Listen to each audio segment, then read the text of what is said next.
Si tu avais abandonné le Dieu de gloire, bien-aimé, reviens à lui. Il te dit cet après-midi, laisse la corruption, laisse la magie, laisse le maraboutage, laisse la prostitution, laisse le vol, laisse le mensonge. Reviens à Jésus. Alléluia. Reviens à Jésus, bien-aimé. Il a besoin de toi. Il a besoin que tu lui montres qu'il a versé son sang à la croix pour que tu en profites. Tu as des problèmes tous les jours, tu montes, tu descends. Tu vas à l'hôpital, tu vas chez les marabouts, tu vas par-ci par-là. Mais il y a une chose que tu ignores, c'est que ce Jésus-là, que tu rejettes, dont tu te moques, ou alors tu te moques de ceux qui en parlent, ceux qui ont le courage de parler de Jésus. Tu te moques de ces personnes-là. Et pourtant tu as besoin sérieusement de ce Jésus bien-aimé. Tu as besoin qu'il te visite. Et il ne te demande pas grand-chose. Jésus-Christ te demande tout simplement de lui dire, Seigneur, je m'abandonne à toi. Seigneur, je t'aime. Seigneur, je sais que tu es mon alpha, mon oméga. Parce qu'il n'y a aucun autre Dieu. Aucune puissance, bien-aimé, ne peut t'apporter la vie éternelle. Aucune puissance ne peut t'apporter la santé. Rien. Même ton mari que tu es en train de perdre là, ce n'est pas l'Amimou qui va te ramener ton mari. Ce n'est pas l'Amimou, c'est Jésus-Christ de Nazareth. Est-ce que c'est te restaurer dans tes finances qu'il ne fera pas? Il a besoin que tu lui dises que tu l'aimes, bien-aimé. Les êtres humains se sont éloignés de Dieu. Dieu est fâché, bien-aimé. Les sacrifices humains par-ci, par-là. La prostitution ici.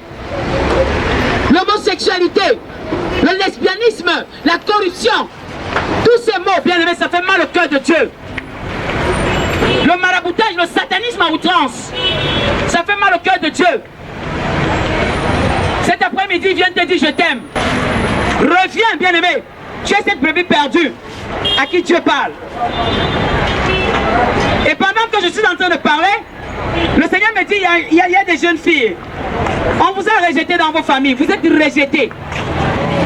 On vous a rejeté dans vos familles, c'est pour ça que vous vous êtes mis à faire la prostitution. Vous vous êtes mis à mener une vie qui n'honore pas Dieu. Dieu me dit de dire à une jeune fille rejetée dans sa famille, qu'on n'écoute pas, qui a été délaissée, abandonnée. Dieu me dit de te dire, toi jeune fille, cet après-midi, toi qui mènes une vie qui n'honore pas Dieu, il me dit de te dire qu'il t'aime et il est capable de changer ta vie. C'est du mari dont tu as besoin. Jésus-Christ est capable de te conduire à l'homme de ta vie. Cet homme qui va t'aimer, va te comprendre. Il a dit, même si un père, une mère abandonne son enfant, moi l'Éternel, je ne t'abandonnerai jamais. Est-ce que tu as besoin de vendre ton corps pour vivre, jeune fille? Dieu me dit de dire ça à une jeune fille qui est en train de m'écouter. Tu connais le genre de vie que tu mènes. Une vie de prostitution, ce n'est pas bien. La Bible déclare dans le livre de 1 Corinthiens 6 que nos corps, c'est le temple du Saint-Esprit. Pourquoi tu vas offrir ton corps dans la prostitution à l'ennemi? C'est la maladie qui te gâte, bien-aimé.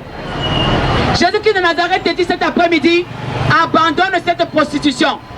Il y en a ici qui me regardent, elles ont 4 à 5, 10 même, voyons. Et Jésus-Christ de Nazareth dit qu'il sait, il comprend ton problème. Il ne te déteste pas, il ne te rejette pas. La prostitution que tu fais là, il comprend pourquoi tu fais cette prostitution. C'est parce qu'on t'a rejeté, c'est parce qu'on ne t'écoute pas, c'est parce qu'on ne te donne rien. Tes parents ne t'écoutent pas. Mais Dieu te dit cet après-midi, tu es bénie ma fille.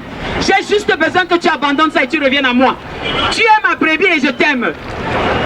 Jésus-Christ est venu te dire cet après-midi qu'il t'aime. C'est ton meilleur Valentin, c'est le premier Valentin et le plus grand des Valentins. Un homme va te dire je t'aime, mais après il va te jeter comme une orange pressée. Jésus-Christ ne t'abandonnera jamais, bien-aimé.